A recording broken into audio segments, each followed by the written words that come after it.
শুভ দুপুর বন্ধুরা, সকলে কেমন আছেন? আশা করি ভালো আছেন, সুস্থ আছেন। এই মুহূর্তে আমি চলে আসলাম গোপালগঞ্জের লেক পার্ক।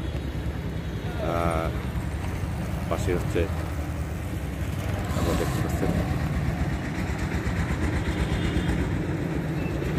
সমাজ সমাবেশ। আর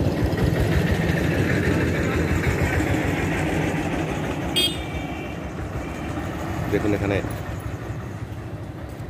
রয়েছে একটি নৌকা, আপনারা দেখতে পাচ্ছেন।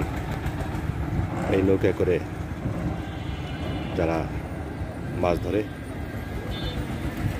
তাদের নৌকাটা এখানে বেঁধে রেখেছে।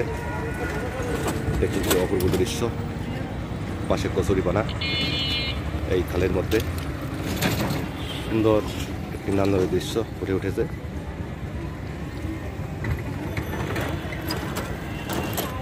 দেখুন শরতের আকাশ, সাদা মাছ বেশি বেড়াচ্ছে। এটা আসলে কি অপূর্ব দৃশ্য।